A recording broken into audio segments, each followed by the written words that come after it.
दोस्तों नमस्कार। Colonel Ajay, CEO Ajay एस्ट्रोमनी गुरु, first global एस्ट्रोफाइनेंस digital channel से आपसे मुखातिब होता हूं। आज है सोमवार 24 जून सन 2024।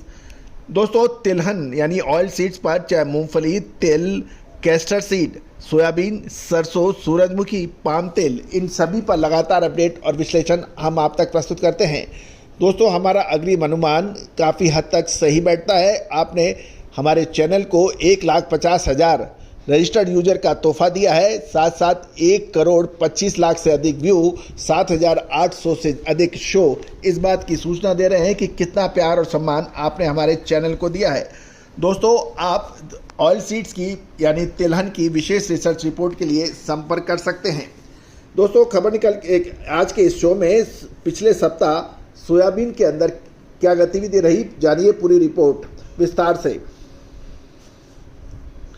दोस्तों सबसे पहले तो हम अपडेट करते हैं कि 23 मई से 23 जून के बीच सोयाबीन के दामों में लगातार गिरावट देखी गई।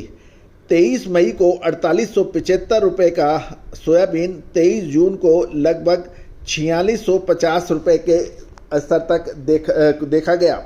यदि पिछले एक सप्ताह की बात करें तो मध्य प्रदेश की नीमच मंडी में सोयाबीन के दाम 50 रुपये घटकर 4660 रुपये प्रति क्विंटल के भाव देखे गए। गौरतलब है कि इन दिनों मंडी में आवक का दबाव ज़्यादा है, जिस कारण सोयाबीन की कीमतें लगातार गिर रही हैं। सोयाबीन तेल की डिमांड कम होने से इन दिनों सोयाबीन प्लांट की खरीदारी भी कमज़ोर है और गौरतलब है कि ये भी किसानों का कहना है कि पिछले दो सीजन का सोयाबीन का स्टॉक काफ़ी रखा हुआ है और यही वजह है कि किसान अब माल बेचना चाहते हैं। ये भी ध्यान देने वाली बात है कि सरकार द्वारा कृषि यानी उपज पर एमएसपी बढ़ाने की फैसले का भी बाजारों पर असर देखने को मिल सकता है। सरकार द्वारा किसानों को लाभ पहुंचाने और उत्पादन को बढ़ावा देने के लिए सोयाबीन की एमएसपी 292 रुपये बढ़ाकर 4892 रुपये प्रति क्विंटल किया गया है, लेकिन अभी भी मंडियों में सोयाबीन के भाव एमएसपी से काफ़ी नीचे हैं। प्रमुख ऑयल संगठन और व्यापारियों ने कहा है कि अगर तेलों पर इंपोर्ट ड्यूटी के पर कोई बदलाव नहीं किया गया तो सरकार द्वारा एमएसपी बढ़ाने के बाद भी मंडियों में सोयाबीन की कीमतों पर नकारात्मक प्रभाव जारी रह सकता है और भाव गिर सकते हैं। गौरतलब है कि सरकार सस्ते आयातित तेलों के वजह से किसान एवं व्यापारियों को उनका उचित मूल्य नहीं मिल रहा है। गौरतलब है कि साल 2021-22 के अंदर तिलहन पर ज़बरदस्त तेज़ी का असर उपभोक्ताओं पर पड़ने लगा था और सरसों और सोयाबीन के भाव 8,000 से ऊपर पहुंचे थे। उस वक्त ड्यूटी फ्री इंपोर्ट की बात कही गई थी, लेकिन उसके बाद लगातार पिछले 2 सालों से खाद्य तेलों में कोई आशातीत बढ़ोतरी नहीं देखी गई।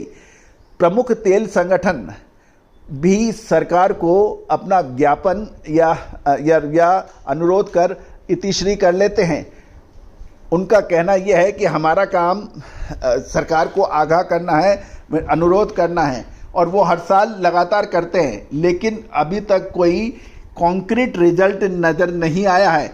इससे किसान व छोटे व्यापारी और मिलर्स, प्लांट होल्डर्स काफ़ी परेशान हैं।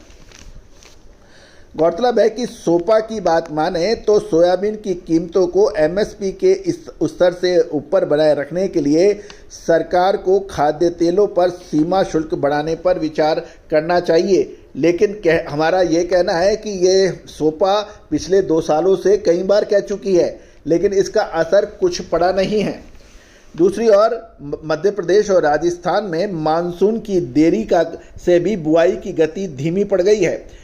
गौरतलब है कि मध्य प्रदेश सोयाबीन का प्रमुख उत्पादक राज्य माना जाता है। वहां पर मानसून की देरी से सोयाबीन की बिजाई में तेजी नहीं आ पा रही है। मध्य प्रदेश में आमतौर पर मौसम 15 जून तक आ जाता है, लेकिन इस बार मध्य प्रदेश के प्रमुख हिस्सों में मानसून में देरी के कारण दालें, कपास, मक्का, सोयाबीन जैसी खरीफ की फसलों की बिजाई धीमी हो गई है। भारत में मध्य प्रदेश सोयाबीन का सबसे बड़ा उत्पादक राज्य माना जाता है और वहाँ पर मात्र 15 से 20% इलाकों में ही बिजाई हुई है, जबकि पिछले साल इस समय तक लगभग 50 से 60% बिजाई हो चुकी थी। कुल मिलाकर मध्य प्रदेश में हालत अच्छे नहीं हैं। दूसरी ओर अलवर, हनुमानगढ़, श्री झुंझुनू, श्रीगंगानगर और चूरू में राजस्थान के ये इलाके हैं जहां पर सोयाबीन का उत्पादन होता है। इन क्षेत्रों में सोयाबीन की बिजाई शुरू हो गई है और अब तक लगभग 20 से 30% बिजाई पूरी होने के समाचार भी मिल रहे हैं। लेकिन फिलहाल राजस्थान में भी बारिश कम है और जिसके कारण बिजाई बाधित हो रही है। किसान अगली बड़ी बारिश का इंतजार कर रहे हैं। दूसरी ओर पिछले साल अच्छा उत्पादन मिलने और इस साल अच्छे मानसून की उम्मीद में मध्य प्रदेश, राजस्थान में सोयाबीन के रकबा बढ़ने की भी संभावना है। अंतर्राष्ट्रीय खबरों में भी सोयाबीन की ब्राजील में सोयाबीन के उत्पादन घटने से सप्लाई प्रभावित हो सकती है। हाल में ही जो मौसम की रिपोर्ट देखें तो प्रतिकूल मौसम और बाढ़ के कारण ब्राजील में सोयाबीन का प्रोडक्शन घटकर 147.68 मिलियन टन होने का अनुमान लगाया जा रहा है। गौरतलब है कि पिछले सीजन में 154.6 मिलियन टन से 147.68 मिलियन टन कम है। यदि ब्राजील में उत्पादन घटता है तो सोयाबीन की सप्लाई चेन पर असर पड़ सकता है। और ये भी ध्यान देने वाली बात है कि ब्राजील की हिस्सेदारी दुनिया में 39% मानी जाती है सोयाबीन उत्पादन में, और ये दुनिया का सबसे बड़े सोयाबीन उत्पादक देशों में से एक माना जाता है। दोस्तों, ये सभी जानकारियां अजय एस्ट्रो मनी गुरु के जरिए प्रोवाइड की जा रही है। आप विशेष रिसर्च रिपोर्ट के लिए संपर्क कर सकते हैं, नंबर स्क्रीन पे दिया गया है। All the very best, good luck.